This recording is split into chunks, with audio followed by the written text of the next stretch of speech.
Hello, and welcome back to the Games with John and James show. I am your host, James. John cannot say a word right now because I'm coming into you hard with some really hardcore news. And that hardcore news is... Coming into you hard, huh? Really? We're already talking like this. That hardcore news is John is still playing a JRPG. More news at 11. Yeah, like, more news now. You're not waiting until 11. This is, like, breaking. No, I played more Grand Blue Fantasy Relink. Also, I like the fact that we jumped past your sync clap, which is great. But yeah, so I got to like the second, I guess, mission. It's kind of hard to determine how to like cut these things up because the way the map works is like new islands will show up. So I kind of see them like chapters or levels or stuff.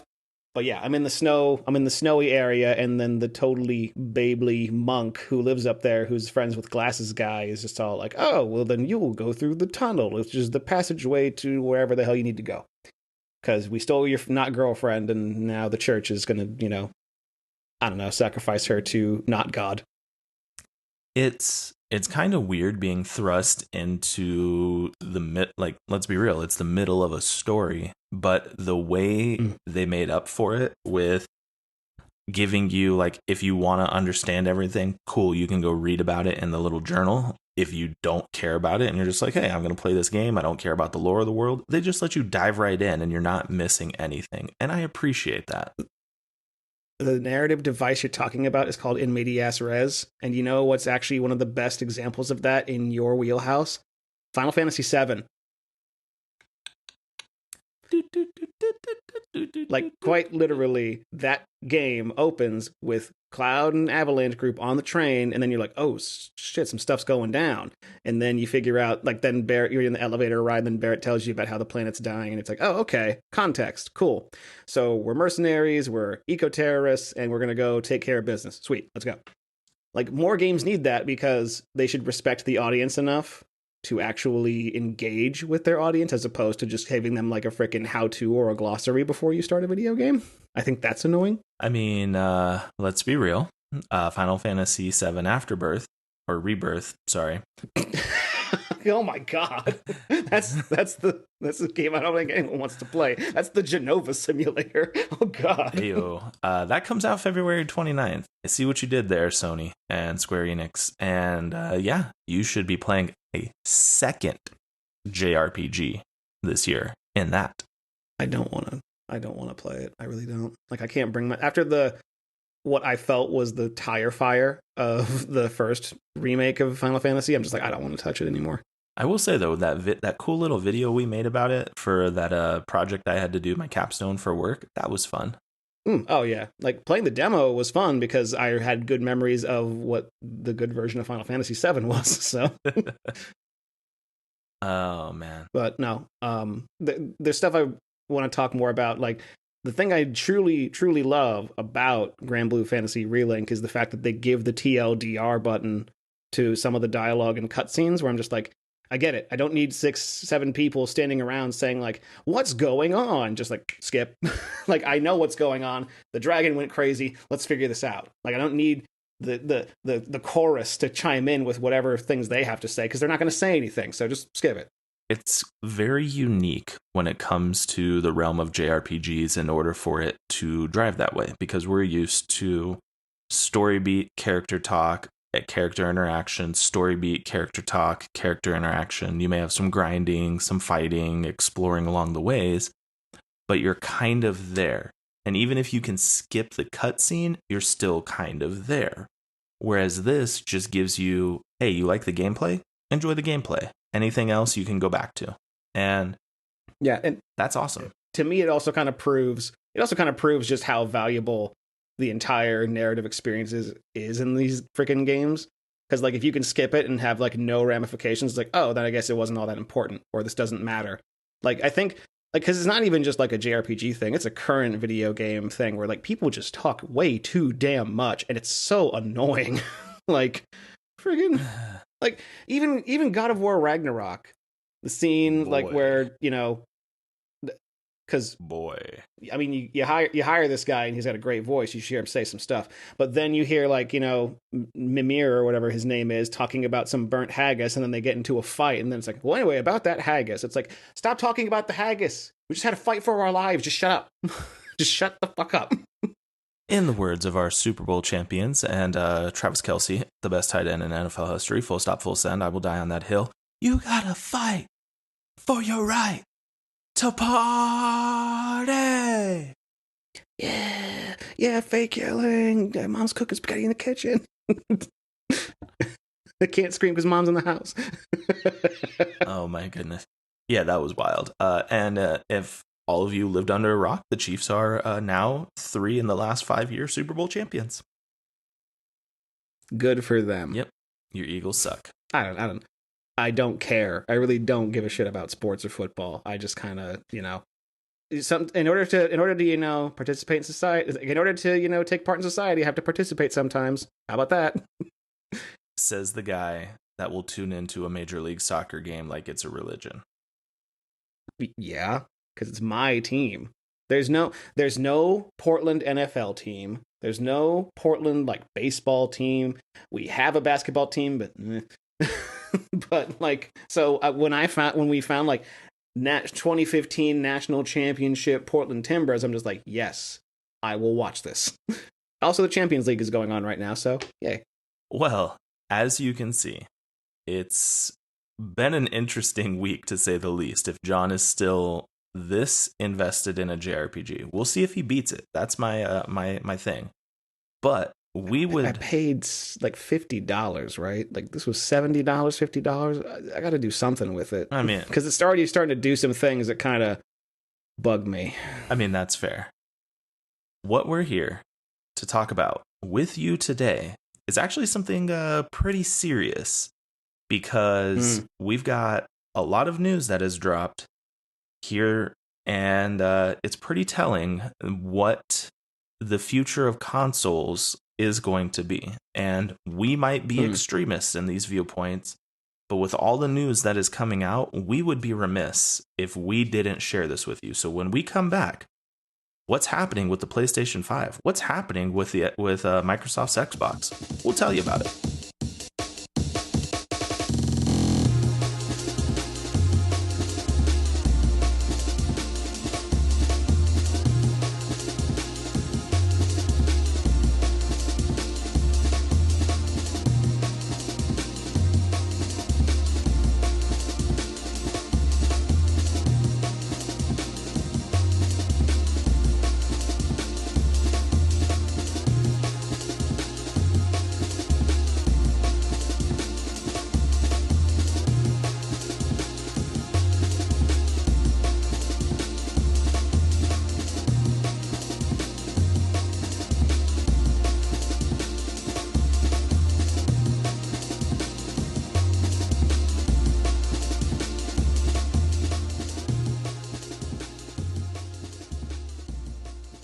Also, is this the first like direct sequel to like an episode we've ever done? Because we've had like themes in the past, but I don't think we've ever done one where it's like last week was an episode all about Xbox, and now this week is like more about Xbox, but now with new information. So it's funny to think about this in a fourth wall context, but we had the pre-podcast episode, and now we have the post-podcast episode. So I'm just like, wow.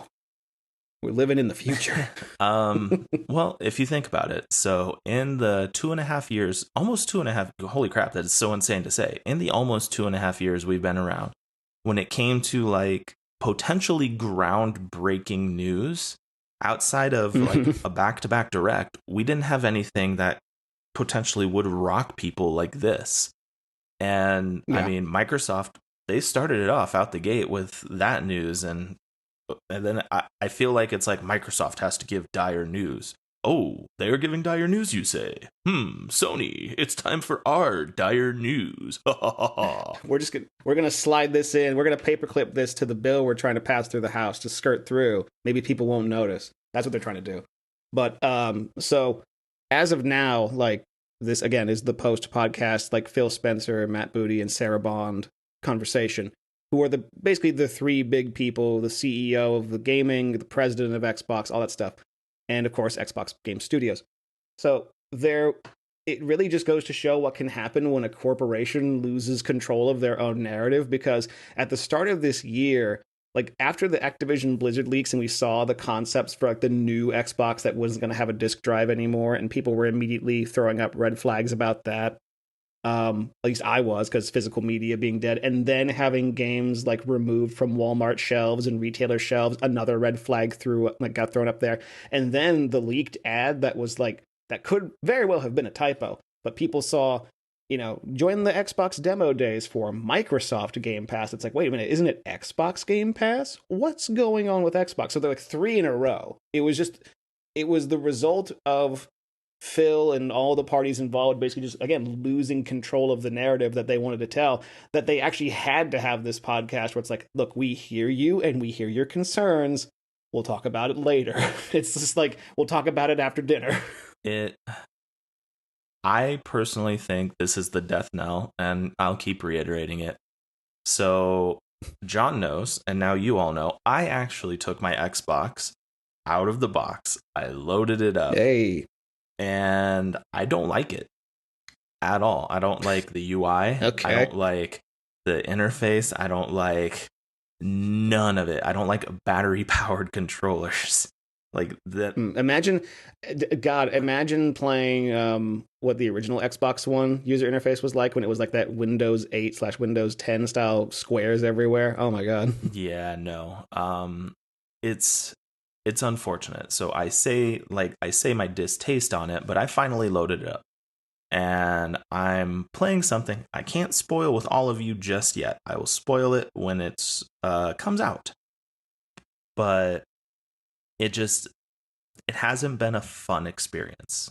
And I think the narrative is honestly shifting towards them abandoning ship, because all the studio acquisitions,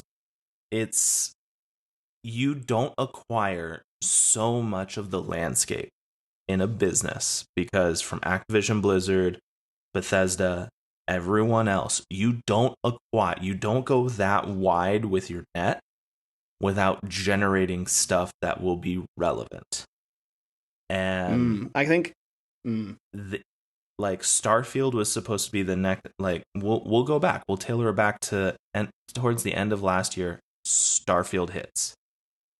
What was your first reaction when it hit, John? Well, again, I think in terms of scope and scale, like I know you're here to hear our opinions on things, but then you have to also think about like peak player numbers and crap like that, which a lot of people like to point to as metrics. But I mean, like I played it and I just spent so much time in menus that it kind of turned me off. It was the same experience that I had when I played Cyberpunk for the first time, where I'm just like, I spend so much time in menus, I just want to play the game. So that was kind of left a bad taste in my mouth, so I just dropped it, and I'm like, okay, when this game gets inevitably patched to holy hell, maybe then it will be a more streamlined and focused experience. But yeah, I think it felt like after playing... It felt like Skyrim. Sorry, I'm going to say it. I have to interrupt you on this one. My apologies, sir. It felt like Skyrim in space. Which isn't... Like, how do you make that boring? They found a way. I think it's the lack of connection and like the whole fact that No Man's Sky did a better job of space travel. Like fast travel to different planets is like, okay, it's a feature, but why am I not able to fly into the space? So yeah, no, I think that's when, so in my opinion, I'm going to call it the Starfield debacle. When that happened, that was the writing on the wall. And if you look at right now, so you look at games out right now, things people are playing, your Call of Duty, Rocket Leagues, whatever, right? Pal World is one of the number one played games, and that's not even a first-party game. Yeah, but it is a platform exclusive, so it's one of those things that, like, Starfield was originally going to be bought by Sony to be a PS5 exclusive. Like, remember that, right? Yep, good thing they didn't, because dear God. It would have been another Days Gone, but, you know. Just like your day is now gone listening to us. Heyo. 2 hours of your day. If all you do is 1 hour of work a day, I want your job. But anyway. No. I think it's more than that because acquiring studios to make video games, that stuff takes a long time, especially now in this 4K ultra high def crazy world where content is expected to be pushed out in weeks as opposed to months, if not years. Like even now, like Sony has even announced like, hey, we're not going to put out games in, our new franchises. Those games already came out. Like Spider-Man 2 came out. Like we're not going to make another Spider-Man game or a Ghost of Tsushima game or like a Last of Us game's not coming out. Like that's going to take time, especially for the type of quality that freaking snobby PS5 owners want. So, like the big story right now for Sony, and this might date the episode a bit, is Helldivers 2 and how like because it was a cross-platform launch, it immediately found an audience and the game like is having fun with people are having fun with it, which is great. Are So you about to dive into some hell? I am not actually. It looks like every other shooter, every other game that's always being made. We just talked about Suicide Squad for God's sake. So I think there's what the thing is like we're talking about this idea of writing on the wall. We talked about it in the previous episode. CEOs make decisions and companies and shareholders and stuff. They try to look ahead like 10 years to see where things are going. And I think some of it is a misplaced bet in terms of what gaming consoles or what the marketplace is actually going to be because it's not like a death knell for these companies. They even said so on their podcast with Phil, like, yeah, we're still making Xbox hardware. We're still having Xbox as a brand, as a service, as a thing. Like, I was doing some research. Like, when you say it's the death knell, I'm like, look at Game Pass subscribers being over like 30 million. And then compare that to something like World of Warcraft, which currently, as of last year, had like maybe 4 million active players still. And if they can survive and make a crap ton of money, Microsoft's probably raking in the jack. So, but that comes with a cost, right? So at some point, somebody listed a cost sheet of what it costs to get games to Game Pass day one, and there's some games where it's like $200 million. So, like, I will pull that up for a future talking point. But here, I think what's helped and kind of hurt when it comes to Microsoft and when it comes to the Xbox is a brand, like at the Xbox world is a branch of Microsoft. Microsoft itself is ludicrously, phenomenally, insanely successful. So even if there's highs and lows, the company as a whole is still successful and they can, like, you mentioned it, the Xbox One, they could weather that storm so well because their profit was just off the charts everywhere else. It's like, okay, this little arm of us sucked a little bit, doesn't matter, everywhere else is good. Like, it's like Whole Foods and Amazon. yeah, like they have that. And I think the problem with that is it leads to complacency because if you're like, it's awesome that that's there because the Xbox very nearly completely died with the debacle of the Xbox One. That you played through it, you experienced it. That was a travesty. Yeah, the push for Kinect and all that kind of stuff. It was just a poor decision that also seemed way too ahead of its time. As now things are going in a very specific direction. Our always online, always digital future. Yay, yay, being in huge, massive quotation marks. But ultimately, yeah, I will wholly admit that pushing to do things in terms of like a surplus or as like, hey, like we might not be able to compete with the type of exclusives that people who now play Sony games want or Nintendo games want, but what we can do is offer them the best content library bar none. I think that's the strategy. And so you can have your opinions on Halo Infinite. I personally enjoyed it. I don't play the multiplayer much. I enjoyed the campaign. Or even like the new Gears or whatever, or the new anything. But I think the fact that they're willing to say like, hey, but if you want like the new Doom or the new Wolfenstein or the best way to play like this game, I'm like, yeah, I want those games. So yeah, no. So Phil Spencer revealed that Xbox spends over $1 billion a year on its Game Pass subscription service. Like in what capacity? To secure exclusives or what? So it's to secure titles, it's for the whole, like it's for everything. Upkeep, server maintenance, etc., etc. That's a lot. Yeah, but also look at whatever profit they generate from actual subscribers. Like I pay for Game Pass, and that's a Netflix price of like 16 a month for I too, 12 I months. too have to pay for Game Pass for 2 weeks at $1.08. Good for you. Oh, you got that oh, when they were doing like get Game Pass for a year for $1, I was like, oh hell yeah. But no. Again, now you have a people in this, ecosystem, over 30 million active users, paying the same amount of money I am. The revenue stream is probably pretty dang good, especially because they still sell hardware and they still sell software. So, I think we're getting a bit too in the weeds when it comes to this stuff. Like the whole point of this conversation was to talk about what's going on with these companies. And so they're like coming back to, just kind of getting back on track here. Like, according to the podcast that they had where they had to, again, just calm everybody down, they're just all like, yeah, we're not leaving the console business.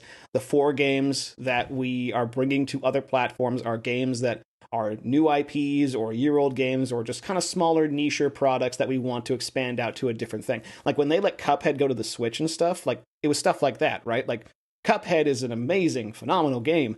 It's not like The Last of Us, where people say like, oh, when you think of Xbox, you think of Cuphead. I mean, I kind of do because I like Cuphead, but you see what I'm saying? And then on top of that, they finally also announced the first Activision Blizzard game coming to Game Pass, which is Diablo 4. So yay. I mean, let's be real. That should have been, if you can include it. So the console, the Series X that I got came with the Diablo 4 bundle. If you can include it in your console bundle, it should have been on Game Pass day one. Should have been, regardless of. They didn't own Activision. Then, doesn't matter. They don't own. What do you mean doesn't matter? So hear me out. Do they own who made Mortal Kombat 1? NetherRealm Studios, and WB published it. Okay. Who owns NetherRealm Studios? WB Games. Okay. That was day one on Game Pass. If they can do it for something that's not theirs, like that's clearly not theirs, right? You just said it. Mm-hmm. And it is arguably way worse for microtransactions and nonsense. You could have put Diablo 4 day one. I think my question, and we are not lawyers. Like, I just want to put that out there for everybody to know. We are not lawyers. So if let's say you did want to work a deal where it's like, we want day one Diablo 4 on Game Pass. It's like, well, since you're in the process of buying our company, that money you're trying to give us would immediately go back into your own pocket. And that'd be a weird conflict of interest or a breach of contract, or the FTC would just come barreling down on you even harder. So let's not do that. I mean, that's probably there. But where there's a will, there's a way. And when you're a multi-trillion-dollar company, your will is a lot stronger than most other people's. Your amount of money completely drowns out any government agency or regulatory body to do anything. So, what a wonderful country we live in. Excuse me. So, honestly, I'm gonna. I think I should cut that. Probably not. But I'm gonna say this. Listening to the podcast with Phil Spencer and team, like, you could kind of hear a little bit of the sadness in their voice. You could kind of, so not so much like I'm sorry, not that. No, I'm imagining I'm just imagining sad clown paint. I'm sorry. It's so funny to me. You're just like, Matt Booty, your name's already a joke. Oh. I'm glad word association just happened there. Oh, it's just, but yes, continue, please. You could hear it in their tone. You could hear it with how the conversation was being driven. You and I, like, we're podcasters. We can think, we can opinionize what's going to happen, but we don't know. And normally, the narrative coming out from Phil Spencer and team is very. This is objective. Spill Fencer, my favorite. Yep. Sorry. This is objective A, objective B, objective C. This is where we are going. This is where we project we're going. And this is where we'll end up. Blase, blase. Like, he's normally very goal oriented and he hits his metrics. That conversation didn't feel like that. So something is brewing for Xbox titles to be coming to PlayStation, and it's not as bad as the internet made it out to be. It's not like all of a sudden you're going to be playing Halo on PlayStation, like, or Game Pass is coming to PlayStation. Because like there was rumors years ago about like well, since Nintendo and Xbox are chummy now, maybe we'll get Game Pass on Switch and Cloud Play and all that kind of stuff. It's like, look, man, that's not how. Like, if you want, there's a kind of a line between like what you do and what drives any semblance of like profitability or whatever. Because yeah, like you're not going to see like Gears of War on PlayStation. You're going to see freaking Hi-Fi Rush and Pentiment and whatever. So Yeah. So regardless of the internet going into a tizzy, it's a few specific things coming over. However, with that being said, is this it? Is this the gateway to more? We don't know. I personally feel something really big is on the horizon when it comes to the Xbox world. The worst case scenario is, thanks for playing, guys. Game Pass is switching over to a PC based only thing via Steam. Basically, kind of the same. Steam? No. They would make their own marketplace. Fair enough, but akin to Steam. Good luck. Enjoy what we did. We had a ride. Yeah, that's the worst case scenario. I don't want that because competition keeps it better for us as the consumer. Having 3 competing major entities helps mitigate price, helps mitigate launch, helps mitigate issues. I mean, case in point, here recently, Pow World, if you're a diehard Pokemon fan, it's rip off, blah blah blah. Like, you hate it. You won't experience whatsoever. But that game made 200. No, I think Pokemon fans are playing it because they hate Pokemon. Honestly, so there are some purists that are bashing it and just saying it's a rip off. Don't experience it. But that game made $200 million in 2 weeks. Yeah, that's insane. That is awesome. Yeah. Also, Pokemon and Game Freak went on to actually basically apologize and say we're going to fix things in the future. If we're gonna make an actual new game, thank you. That, like, Pow World being PC / an Xbox exclusive, right? Like, it coming there holds them accountable, and there could be an argument made without the Xbox, that game may or may not have come out and met with the success it did. Like, I want the diversity, because I'm going to quote John here. Sony's flagship games has been the same for now going on 11 years. Yeah. And to poke fun at it, if you look at, this is where I'm going to throw Microsoft the big bone here. Like, if you look at Microsoft game, are they iterative? Yes, but do they set themselves apart? Unlike The Last of Us and everything else in Sony's style game, they set themselves apart. And Sony is having to learn from that. And they're having to own that. Because when Ghost of Tsushima came out, what did Japanese producers and developers say? This is the game that we should have made. Exactly. Competition helps us as consumers. Without competition, we will be force-fed hot freaking garbage. And if you want a cold reality of it, look at the real world. Without competition, real estate prices skyrocket. Without competition, food prices soar. Like, it's a real world parallel into what we enjoy for our hobbies. We need them to stick around. And I don't know how they do it. I hope they do. It's, for me, it's a matter of, again, just doing, again, all wholly my opinion, but if you kind of just look at the type of game that runs the world right now, of course it would make sense that people would be like, we're going to develop nothing but live service games because we want you to spend all of your free time here because Fortnite's popular. And so we're going to have our Fortnite. We're going to have 10 different Fortnites. That's going to work. And it won't, which has already scuttled so many freaking projects already. But like, again, I just have to harp on the success of something like a Hi-Fi Rush and just be like, no, like, and even a Helldivers, like, despite Helldivers being very much in the same vein of like, an online multiplayer shooter, it has enough of its own unique identity that's fun and interesting that has drawn people to it immediately. So yes, like, just make fun games. Like, that's all you need to do. And a lot of people, because these companies really do just have to, turn, and it's slow to see them turn. Like, I'll just take a minute to just complain about Sony for a second. Like, there's talking about making a Last of Us 3, and they were going to do that multiplayer again. I'm like, where's Jak and Daxter? You guys don't own Crash and Spyro no more. There's not going to be another Parappa because you guys hate fun. So what the hell? Like, for me, again, like, that's why I still, to this day, I fucks with Microsoft, because the guy himself, John Xbox, Phil Spencer, is just like, we care about your access to your library. We care about backwards compatibility. We care about compatibility. We care about that. We care about fun, and we care about players having access to games anywhere that they want to play. That is the thing that will continue to drive what I think is Microsoft's core objective, which is get more of what Xbox is to other people. And I'm like, sure, if you want to do that with cloud type gaming, games as this, like, the service of Xbox Live and Xbox Game Pass and Gold or whatever, they retired Gold. But you see what I'm saying? Like, I think the attitude is where I draw the difference. And then you have people where we're going to pivot into what Sony's talking about, how, like, what's his name? I don't even know his name.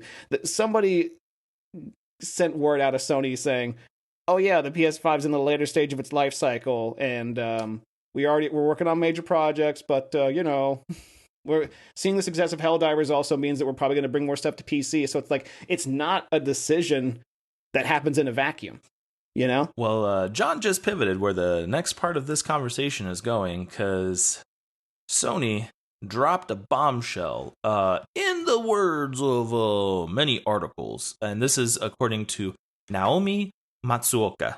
Looking ahead, PS5 will enter the latter stage of its life cycle. Like, what? Like, for the first 3 years, no one could find it or even buy it. What the fuck are you talking about? And so I'm going to read a snippet from this article. Game consoles don't last forever, but the Sony PlayStation 5 isn't your average console. When released in 2020, it saw so much demand that the Japanese gaming giant took 3 years to finally make enough available consoles for all the eager buyers. But every console has a lifespan. On Wednesday, Sony announced that its 4-year-old PlayStation 5 was missing sales targets and that it will likely struggle even more this year. The company saw weaker than expected holiday sales and cut its PS5 sales forecast for the year, ending in March to 21 million units, down from the expected 25 million. Like, that is still nuts. Like, come on. Yeah. Yeah, a total actual sales number of 55 million units sold already, and within 3 years is nothing to sneeze at. Shoot. To dunk on Xbox to show I'm a fair fighter here, they don't even report hardware sales anymore. They just don't. Yeah. But by the way, those, so over the holiday, its sales goal in March, they adjusted because of the holiday to 21 million units, right? 21 million units of a PlayStation 5 sell for $10,499,790,000. Come on. You're fine. Numbers. You're fine. Yeah. Your sales are good. What I think is interesting about this, where I still harp on this a lot and still think about this pretty often, Sony by themselves is a hardware company. If you look at all of their consumer products, from TVs to when they used to control the music industry with Walkman and CD players and televisions and all sorts of stuff, and they have pioneered their own proprietary technologies when it comes to filmmaking and music and everything. I think they really are just so driven by pushing the hardware aspect of their gaming now too. When the PlayStation Portal came out, and now they're saying the PS5, it's going to go to the later stages now. So I'm like, okay, so does that mean the PlayStation 6 is coming? Is it just going to turn into a thing where every few years it's a marginally better PlayStation, and then it's just the console generations don't matter anymore? It's interesting to look at, because I don't want a game console to become a thing I have to refresh like I would a TV, where it's hey, here's the new hotness. No, here's the new hotness. It's great, thanks. I've just bought this QLED, now there's OLED. Great. I mean, that is fair. PlayStation 3 released, what, 06 or 07? It was 06, because it was a year after 360. Okay, so unfortunately, it's following their kind of their guidelines. So 06, the PlayStation 3 released. The PlayStation 4 released in 2013, so 7 years. Mm-hmm. And then the PlayStation 5 released in 2020, 7 years. So I feel like they are weirdly holding themselves to some arbitrary 7-year number. Like let it ride a little bit. Like we're not leaps and boundsing anymore, right? It's not like we're talking 420p to 1080, like a mega jump, or 1080 to 8K, right? The jump from PlayStation 1 to PlayStation 2 and effectively the sixth console generation was phenomenal. Mm-hmm. And I think that was the last truly great leap, you know what I mean? Everything else was meh. I mean, HD. Yay. So, my opinion, this is weird to see that the PlayStation 5 is in its latter stages of its life cycle. No, it's not. It's not. It is the dominating console in the home market. Switch, I still see Switch as more of a handheld than a console. It's weird. Switch fits both. Nintendo will Nintendo, but in the case of what we're talking about between Xbox and Sony, it is literally still the major. It's the big. And it hasn't. If we're just blunt, both the Series S and X and the digital PS5 and the disc-based PS5, honestly, all of 2020 and 3/4 of 2021 were a wash. COVID, full stop. Economy ground to a halt. Economy didn't fully pick up and take off until, honestly, like maybe September 2021. So it's amazing how much of my mental power, my brain power, is dedicated to making me forget that time of just human existence. But yes. So you talk about a year and a half of both consoles just kind of there. If you got one, great. If you didn't have one, enjoy the secondary market purchasing. Which I did. And I feel dirty for it. Hey, yours was at least inexpensive comparatively to double. Yeah, and then I sold my first PlayStation 5, and then I fucking got another one. I'm so stupid. Okay. But if you look at it from that lens, we don't have the full capabilities of this. So the last generation showed us the Pro versions, right? We had the PS4 Pro, the One X. Mm-hmm. Logically speaking, following that train of thought, we're going to have a PS5 Pro, a Series X, One XX. I don't know what they call that one. I'm wondering the Xbox Triple X. That'd be amazing. I would buy one in a heartbeat. That would be the best ad campaign if not just, ever. Yeah, just the meme alone would be worth it. No, but what's interesting too about Sony is that, look at the PlayStation 3 generation, and there were like 3 design revisions. There was the original George Foreman grill, then there was the sleeker one, and then like the super slim, and then the super slim. It's like, geez, you don't need more of this. Yeah. So I personally think we haven't even seen what these systems can do, because every single year these studios are getting to work with more powerful technology. Unreal 5 is here. Like, that's huge. If you look at all of the other development kits that people utilize, everything is meteorically high compared to what is being delivered.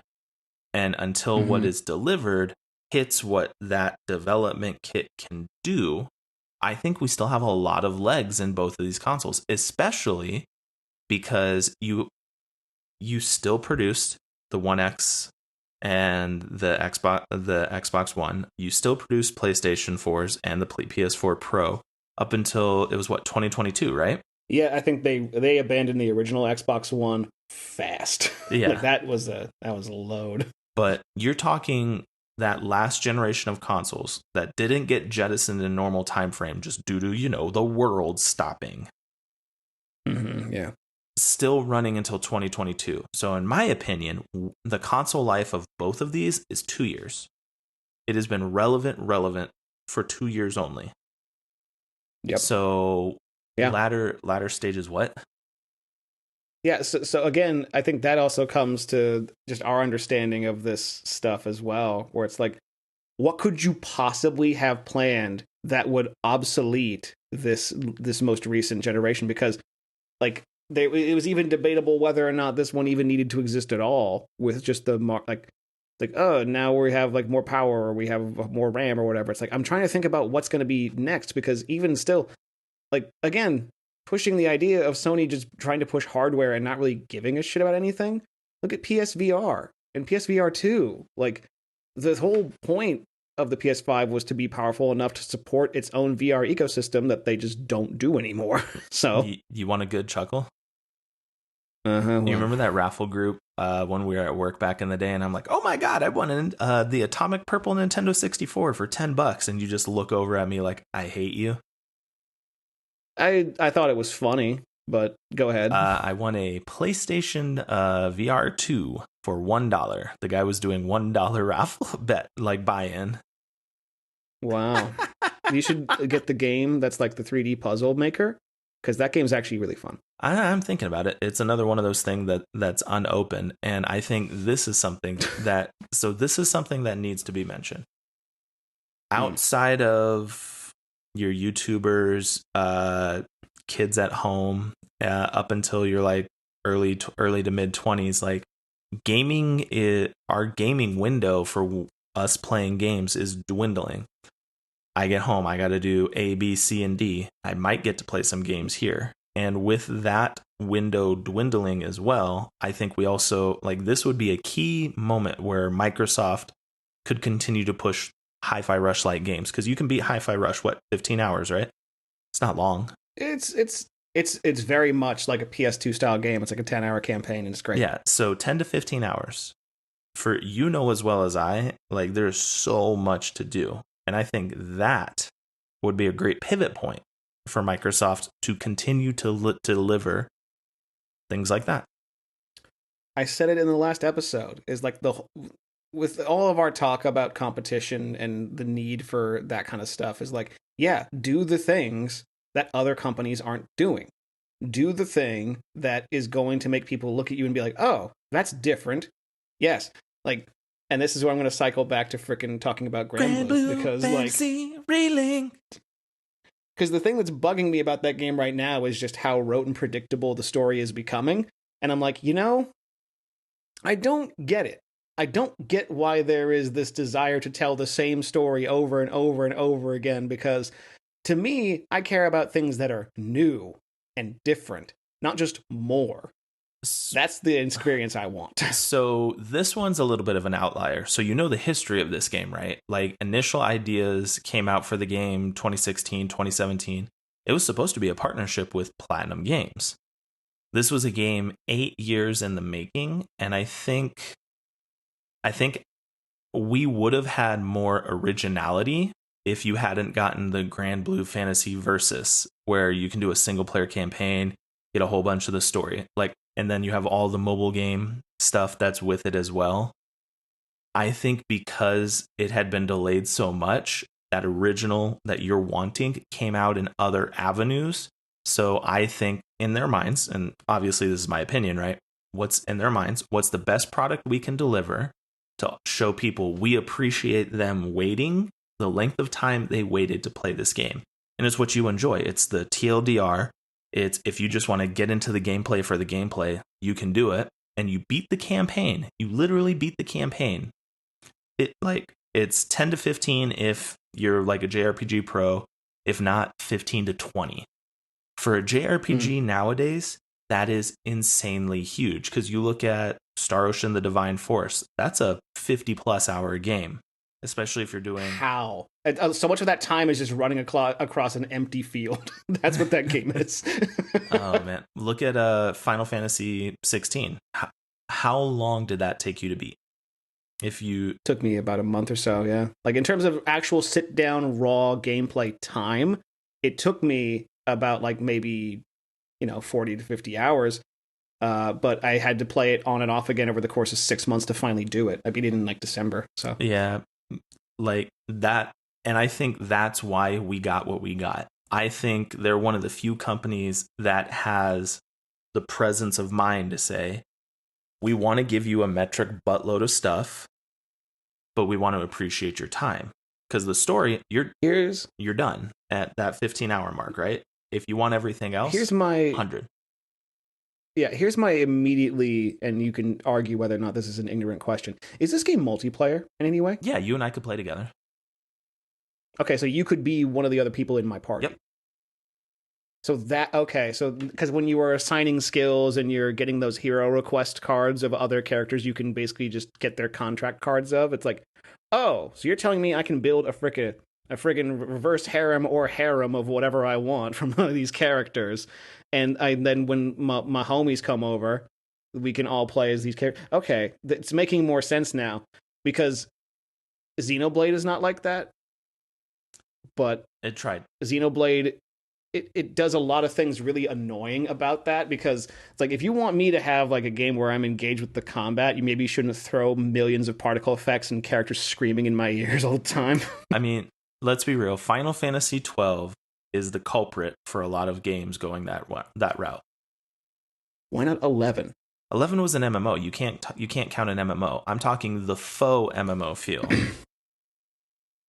I hate the fake MMO feel. It's worse than Monster Hunter. I'm just having today's episode is about news, but also very hard stances on things that really don't fucking matter. but yeah, now you know why they made the game the way they did, and I hope you appreciate all the more.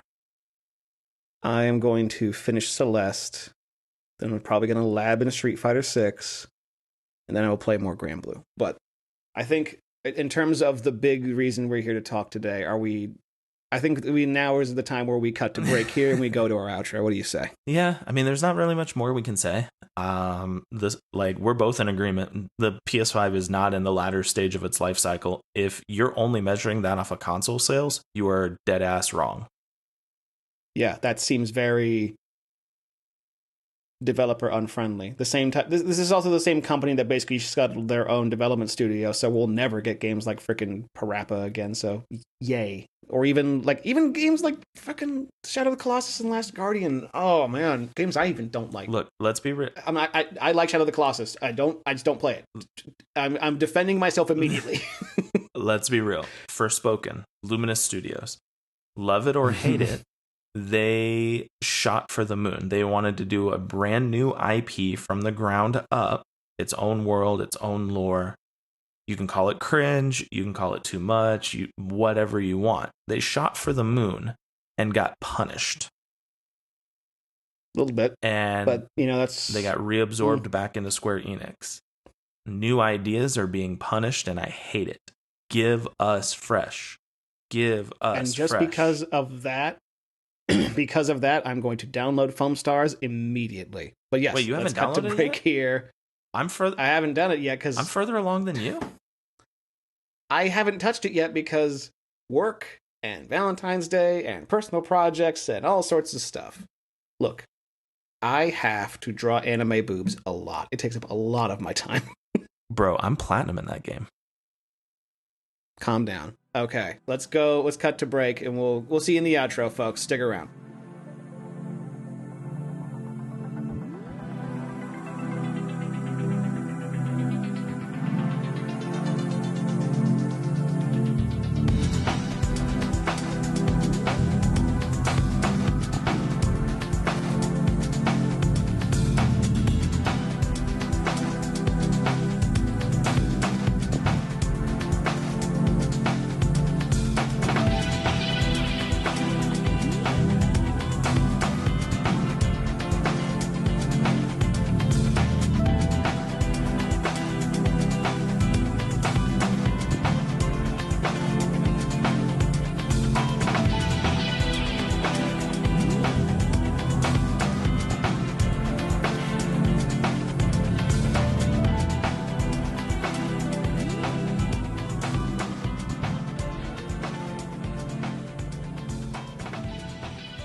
Okay, since you were apparently platinum in whatever, in Foam Stars, you got platinum soap bubbles. tell me, is the game fun? Like, what's your impressions of it? I've enjoyed it. By the way, I am not platinum in that game. I've played a few matches. I just wanted to see your facial reaction, and it was priceless. It's like saying, oh yeah, I'm already master with fucking E Honda and Street Fighter. It's like, of course you're master with E fucking Honda. No, so you're asking the guy who never plays shooters, who looks like a robot playing Fortnite, and that's one of the easiest ones to get into. How does it handle? It actually handles pretty nice. You know what it is. They made it for a reason. They're hoping people play it, and I do believe it's a lot of fun for what it is. I think if you are a fan of Splatoon, you'll enjoy it. It is not the PlayStation Splatoon clone. We trolled on it a couple episodes back on. The director would be thankful for that. You'll enjoy it. Like, I personally do feel you would enjoy it, John. All right, I'll give it a shot. And then, I would like to hope that the movement is actually really smooth and fast and fun in this game, because it's about foam and presumably soap. So I would like to imagine it plays like Tribes. Oh my goodness. But yeah, let us. So honestly, this is Contention, the episode, and we want to know what your we were both fired up today. It was great. We want to know your contentious topics with this, because shout out to whoever it was on our Twitter who came at John pretty contentiously. That was I'm just beating my chest like a freaking caveman right now. Like, no, I enjoy the discourse sometimes. It's fun to jump in. Oh man, so please, we want more of that, especially with what the potential future holds for us as gamers, because if Microsoft bows out, what's the world like then? If Sony decides to this year or next year do the soft reveal of the PlayStation 6, do we as consumers speak with our wallets or speak with the want portion of our brain? Or do we speak with the same ferocity that's already killing freaking Suicide Squad? You know what I mean? I will admit, I gave that game a shot. It doesn't deserve the hate it's getting. It deserves some, but it's actually an enjoyable experience. All right. And did you kill Batman yet? No. Like, it's so funny because I'm worried about spoilers, but I'm like, no one cares. No, people already know. The game is called Kill the Justice League. Yeah, I've seen the clip. Harley literally won right through the skull. Yeah, what the fuck? No, they went there. They stuck true to. So here's, you know what? This is my hot take. We as gamers do not deserve games. We as gamers are overly set in our ways. Oh, like we'll use Final Fantasy 16. It's basically just Devil May Cry. This isn't a Final Fantasy. It's not even an RPG. Bro, stop. You are not the gatekeeper. You are not the king of JRPGs. It is a JRPG. Sony literally openly said we tried something new, and in doing something new, we did bring the combat director of Devil May Cry 5. We get you may feel some similarities. We hear you, we understand, but this is a whole new venture, just like every Final Fantasy is. Gamers as a whole will bash everything, no matter what. And for games that could have even the slightest chance, Forspoken, Suicide Squad, Kill the Justice League, it doesn't get it because of the whiners that are out there. And I'm sorry, gamers. I know I am one of you, and I will wholeheartedly admit I have gatekept and whined in my opinions when it comes to JRPGs. I am part of the problem, and I'm trying to not be part of the problem anymore, which is why I am playing games that are completely out of my wheelhouse. Foam Stars. If we weren't talking on this episode and I told John, hey, I'm enjoying Foam Stars, I would have literally had a text message that was It would have been the robot snail gif I send all the time. John, he's actually diving into an RPG. And despite his previous begrudgments, he's enjoying it. That's what I think we as gamers, honestly, you know what? It'll be the most contentious topic. And gamers are what's ruining gaming. Wow, that's going to be our next episode. Okay, cool. I can't wait to talk about that. John's light bulb just popped off. I was gonna say actually, playing Grand Blue Fantasy has actually kind of made me reappraise previous games that you have recommended to me, and I did get a bit lost in the sauce with Tales of Berseria, but at least Tales of Berseria has established the Violet, like the main character, really freaking well by burning that pretty boy's face and like ripping her clothes off and stuff. And I'm like, hell yeah! Like that's just the tip of the iceberg. You should see all the other stuff she does. Does she freaking like torture a kid? I don't know. I mean, it like they obviously it's a Tales of game. They're not going to be uber dark, but they went there. They went full on villain anti-hero for the whole thing, and it wasn't honestly until like the tail end of the game where the anti-hero is actually, oh, this is the hero we needed the whole time. Like it didn't do the trope until like the very end when it made sense. As kind of a classic literature buff, it's like, oh yes, the Count of Monte Cristo. I remember reading this. Yes. So before we leave, I also have to leave all of you with a oh my god moment. So we've mentioned his name on the channel before. Shout out to David Vink on YouTube. So he has a thing, JRPG News, that he does weekly. HD 2D Final Fantasy VI is in the works. Here's another hot take. I think the HD 2D look is played out already. They need to just go back and make new pixel art. That's great. Let's just make new pixel art. I think so. You remember how games were very easy to make for the PlayStation 4? Like it was like, hey, this is the software you can use. This is what we work with. It wasn't the Sonic Boom Wii U fiasco. No, what I want to do is just put that statement in a bubble. You know how games were easy to make? I'm like, no, they never are. Fine, they were easy to. The console was easy to develop for. See, thank you.